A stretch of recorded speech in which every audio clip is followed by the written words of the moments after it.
Comme le disait Yvon Deschamps, nous on réalise beaucoup, tellement même qu'on n'a pas le temps d'inaugurer. Alors c'est vrai qu'inaugurer en février, en janvier, pardon, ça fait un peu bizarre. Février serait pire. Février serait peut-être pire, on ne sait jamais.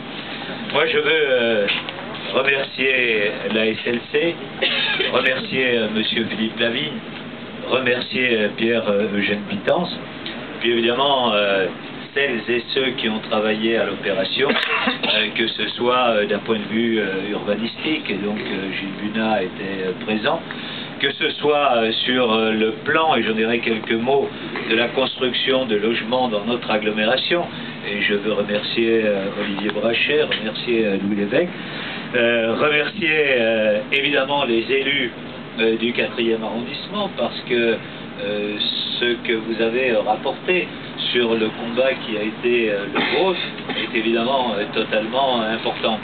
Vous voyez, on a une chance extraordinaire dans notre agglomération. On essaye de provoquer un peu cette chance. C'est qu'elle soit attractive. Mais le fait qu'elle soit attractive, évidemment, demande que nous construisions un peu de logements. Vous voyez, depuis les dernières années, depuis 2001, c'est 85 000 habitants nouveaux dans l'agglomération de Lyon. Donc cela demande que nous construisions à peu près sur un rythme de 9 000 logements par an, 9 à 10 000 logements, et on pense que d'ici 2030, c'est 150 000 nouveaux habitants que l'on va accueillir dans l'agglomération. Donc ça veut dire qu'il faut effectivement que l'on puisse construire, que l'on construise beaucoup. Mais monsieur l'architecte, moi j'ai beaucoup aimé ce que vous avez dit, et dans votre réalisation que j'avais d'abord vue sur les photos, et puis que je découvre, je pense que justement vous répondez à un souci quelquefois de nos habitants. C'est-à-dire comment dans des quartiers qui sont comme ceux-ci relativement aérés, avec des espaces verts, comment à la fois construire du logement, puis en même temps conserver ces espaces verts, donner des perspectives. Et donc vous avez totalement démontré dans votre opération qu'on peut faire et l'un et l'autre. C'est-à-dire à la fois préserver les espaces de verdure dans un quartier comme le 4e arrondissement, et puis en même temps permettre aux habitants de pouvoir se loger. Alors pour moi, ça c'est quelque chose d'essentiel, et je pense que ce que vous faites, on essaye de le faire dans beaucoup d'autres quartiers de l'agglomération, et c'est ainsi que l'on construit un nouveau type de ville. Alors je disais construire du logement. Construire du logement pour tous, c'est notre deuxième challenge. Et c'est pas facile dans une agglomération comme l'agglomération lyonnaise, où évidemment il y a une pression, et donc une pression sur les prix, et c'est un objectif qu'on s'est donné avec les promoteurs immobiliers, où on travaille ensemble tout au long de l'année, de manière à pouvoir interpénétrer à la fois le logement, l'accession à la propriété, et si possible dans des gammes de prix modulées. C'est notre challenge par exemple pour cette année. Dans l'agglomération, ça veut dire à l'intérieur de la ville de Lyon, et on a encore des terrains où l'on peut construire beaucoup.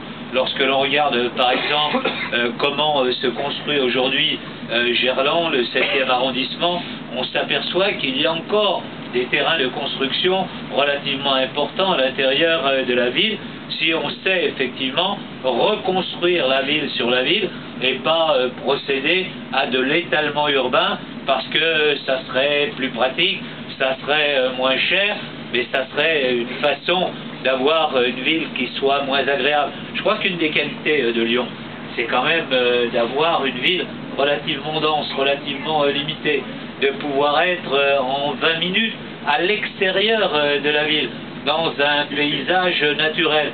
Et donc cela demande que nous continuions à travailler comme nous travaillons, en essayant effectivement de construire la ville à l'intérieur de la ville. Cette ville, nous la voulons accessible à tous. Il faut que les jeunes ménages puissent accéder à la propriété. il faut aussi que nous puissions donner des logements sociaux pour celles et ceux qu'autrement la ville repousserait très loin. Et donc une de nos fiertés, c'est d'avoir permis cela au cours des dernières années. Olivier Brachet me donnait les derniers chiffres de construction de logements sociaux de l'année 2012. Et donc, s'ils sont exacts, nous avons construit 4300 logements sociaux en 2012, dont une grande partie à l'intérieur de la ville de Lyon ou bien sur Villeurbanne.